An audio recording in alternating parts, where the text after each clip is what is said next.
So I wanted to go over something that came up in a recent VOD review that I was doing. I noticed a lot when I'm VOD reviewing other people's gameplay, especially lower level gameplay, and it's something to do with your camera positioning. Um, Obviously, with your like camera positioning, you sort of you want to position your camera to aim to shoot at people a lot of the time. That kind of makes sense.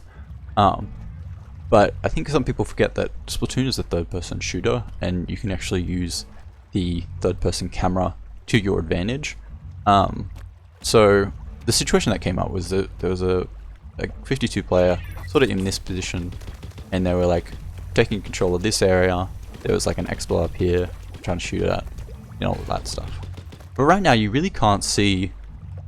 There's like at the moment you can't see a lot of the map. You're really struggling for info here.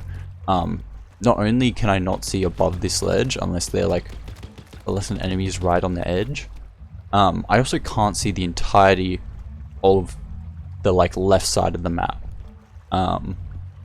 which it's a lot of map that I'm unable to see. But with the third person camera, sometimes all you need to do is just tilt down a little, and change your third person camera to actually just be able to see. I haven't changed my position at all, but with my camera I'm able to look around and see. I can see any player on the enemy snipe, or the enemy plat, or even top right if whether or not my team has ink up there or it's the enemy ink. Yeah, so I think it's an important reminder to use your camera in small moments of downtime to make sure that you give yourself good visibility. And I notice this a lot in lower level players, and it's really not like anything. It doesn't it's not anything to do with the way they use their special or the way they interact with the objective or anything. It's purely just thing in the downtime of the game, or in between everything. And it makes a huge difference, especially when I'm VOD reviewing something. I notice it because I'm from this player's perspective, I'm really struggling to work out what to do in the match. What is the best option for me, because I have really limited visibility and really limited information. And so yeah, one of the things you can do is give yourself some more information, even though obviously where I'm aiming right now, where I'm actually aiming my gun, it's not where I ideally want to be shooting. So you've sort of got to make sure you you switch quickly and make sure that you are able to adjust for if there is an enemy that approaches, that you can quickly shoot back.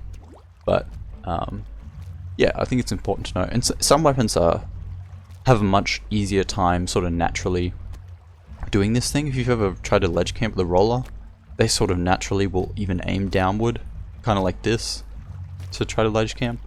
But some weapons, some longer range weapons like chargers, for example, they won't be aiming.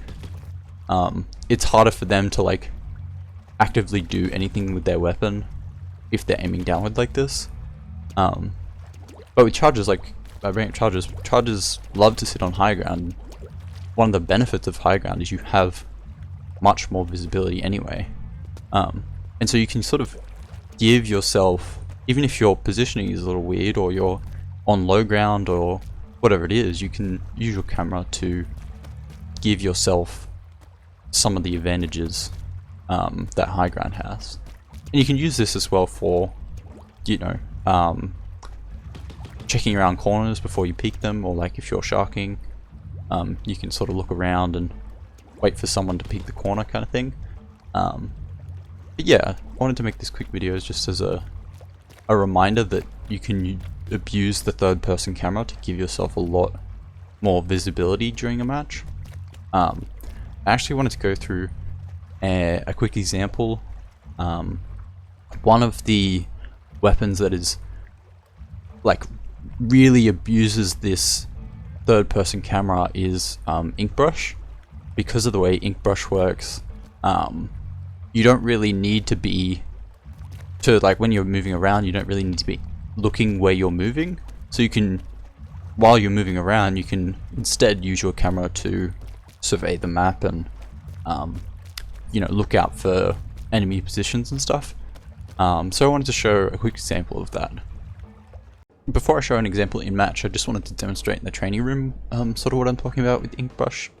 So let's say I'm a 52 player. Most weapons are kind of going to be like this. Let's say I'm trying to keep tabs on this dummy here. You know, maybe it's an enemy charger or enemy roller or something. It's something really important and I want to keep track of their position. But also, I want to be moving in this direction. For me to actually be able to keep tabs on this player and move in this direction, I first have to actually turn my camera to paint a path for myself to move in, and then use my camera to look and move. But what Inkbrush, the strength of Inkbrush is that it has freedom of movement regardless of where it's looking, so I'm looking at this dummy the entire time, but I'm moving in all sorts of directions. So I can keep tabs on this dummy and I can move across wherever I want, and I'm still keeping track of where that dummy is. So that's kind of the strength of Inkbrush. I'll jump into an example now. So this is my friend Micah's POV. He's a very experienced Inkbrush player. He's one of the most accomplished players in the OCE region. So I wanted to look over a match that we played together from his perspective, just to, you know, get some examples of what I'm talking about in a match setting. And just like a quick reminder that although this is one of sort of the strengths of Inkbrush, and I'm giving you a really specific example for Inkbrush here, the sort of takeaways can be applied for any weapon. You know, any weapon can be use the camera to its fullest to get the most info, to get the most out of the match. So you see here that right now we're kind of in their spawn. We know the position of 3 enemy players, and we're able to keep tabs on their exact positions while also staying away and moving in another direction. So here we're sort of trying to get into their enemy spawn, but also, you know, we're actively moving toward the enemy spawn, but we're also keeping our camera pointed towards the enemy players, so we know where the Tetra is, for example, and we know that the Edit and Pen have now retreated, or I guess moved towards the far right side of the map. So here's another example where we're sort of able to use the third-person camera to peek around this corner and keep tabs on the pen and the respawning Edit, and we end up probably getting a trade that was unsatisfactory, but a trade nonetheless in a 1v2 situation, which is pretty good, all things considered. So this last example is just a great example for how you can use the camera to peek over a ledge. So here, this sort of spot on Manta is a quite popular, it's quite populated, high traffic spot for when enemies are respawning.